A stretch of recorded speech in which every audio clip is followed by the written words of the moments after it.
Hi, I'm Dr. Amy French I'm the coordinator of the Humanities Learning Center at Delta College and also a history professor there.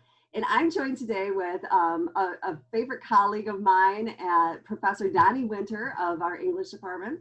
He is an LGBTQ poet, educator, and activist who resides in Saginaw. In addition to his writing, Delta College is proud to have him serve as an English professor at our college, and he teaches poetry for us, among other wonderful things. He's been with us for several years now. He always brings his A game to work, so you know it's a joy always when I'm in a meeting with him. I'm happy to have him as a colleague, and I'm thrilled that he just published with Alien Buddha Press his first full-length collection of poetry, Carbon Footprint. This book immediately debuted at #1 on Amazon's new release list under the gay and lesbian poetry category. Winter's poetry discusses LGBTQ topics inspired by his experiences living in rural Michigan. And additionally, he weaves together narratives about trauma survival and eco-awareness throughout his work. And so we're so lucky today to have him here to kind of give us a little interview, shall we say, where I can kind of pick his brain and see what it was like to write Carbon Footprint and publish Carbon Footprint. So without further ado, hi Donny, how are you? Hi, Amy. I'm doing quite well. Thank you for inviting me on. I'm always happy to have a conversation with you because I just enjoy talking to you. You're so fun to talk to. I do too. It's so much fun. You can tell he brings a lot of joy and a lot of enthusiasm, and so right back at you. Fun, I mean, you can have work or you can have a career. I'm lucky that I have a career because it doesn't feel like work. It's a lot of fun, and that's a joy. So tell me about poetry. What makes poetry such a significant art form in your opinion? And when did you start writing? I started writing poetry probably when I was in late middle school. And honestly, I just did it because back then I was angsty and misunderstood. And it was my only way of really expressing myself in a private way where I wasn't just revealing everything to people close to me.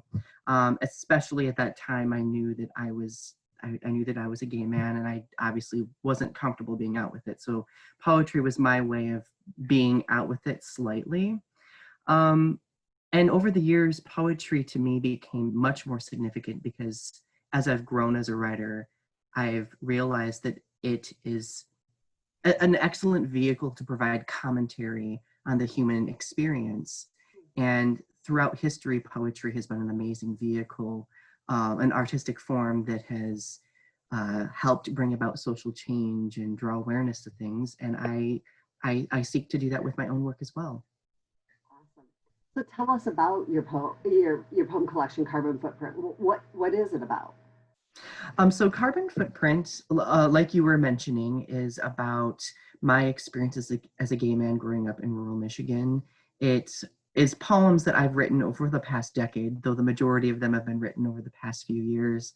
But I really found it important to talk about my own struggles with adversity, with coming to terms with mental health difficulties that have spawned because of a lot of bullying, a lot of sexual trauma, so on and so forth. And I really want people to look at this book as almost being an archaeological dig, I guess you could say, an archaeological dig into the past, and acknowledging that past and drawing awareness to it in order to gain power from being brutally honest. Because as a trauma survivor myself and going to therapy, I've come to the realization that burying things is not the healthiest coping mechanism for me, at least.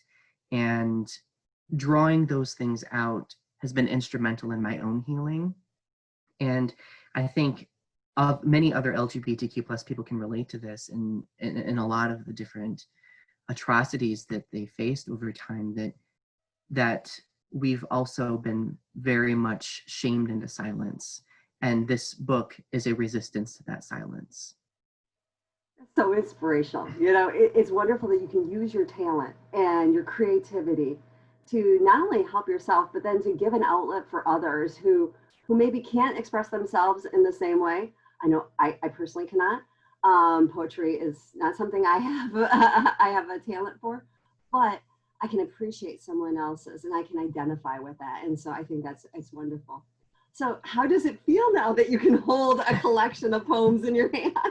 Honestly, like, because it feels amazing. I don't think it's still reality to me because I've lived such a long time believing that my work was never good enough.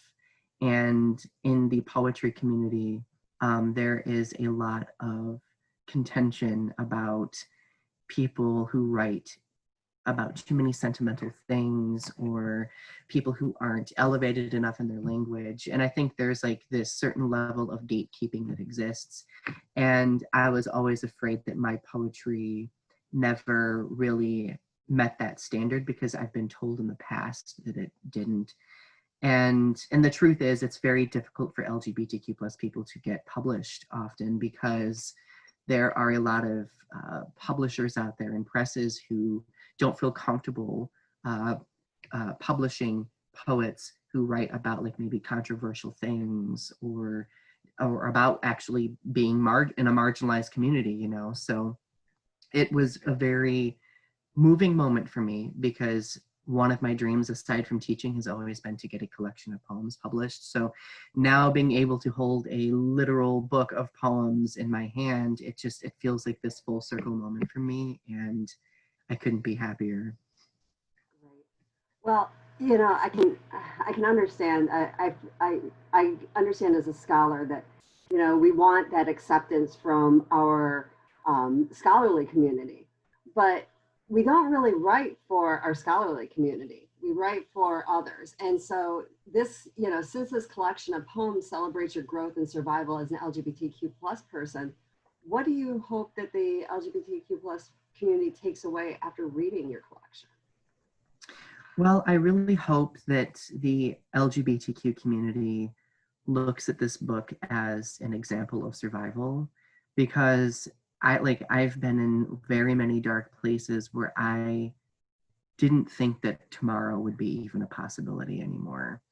And being that a lot of LGBTQ plus people have this unique understanding of loneliness and isolation, I really want this book to be a catalyst for catharsis that may help them see an example of somebody who has survived and who continues to survive. Because truthfully, if you go through adversity and experience bullying and traumas, like survival is an ongoing process. It isn't something that you just snap a finger and, you know, it's done. Like it takes a lot of vigilance.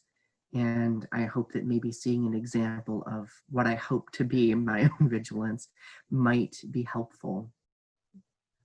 Speaking of helping, so you teach creative writing. What advice or words do you have for students looking to put their work out into the field?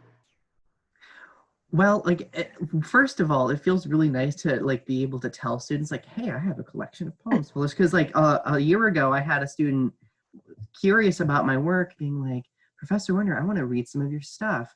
And I was just like, well, I don't have a book of it. You know, they were asking about a book. And now that I have that, it's been hugely validating for me as a writer. And it's been validating in the sense that it's removed a lot of that imposter syndrome that I used to have when it came to like career related things, writing things. And I hope that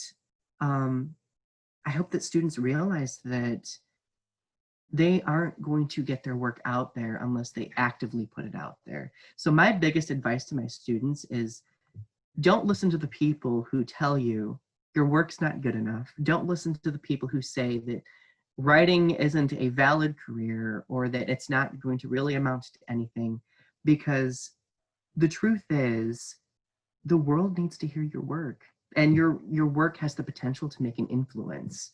So why not? Right? Spoken like a true professor. Now, the world does need to hear your work. Would you share? Would you share a poem with us today from Carbon Footprint? I was hoping you would ask. Thank you. Because believe it or not, poets always want an opportunity to perform their work because in many ways, like poetry is about like the listening experience to the words as well. So I chose to read the very last poem in my collection. It's called My Closet is a Reliquary. And to give a little bit of context, essentially, I was staying the night at my parents' a few months ago, and I stayed the night in my childhood bedroom. It was a place where I experienced a lot of loneliness and isolation, and being able to experience that from the perspective of an adult was a very strange moment for me, and I wanted to write about that. So here it is.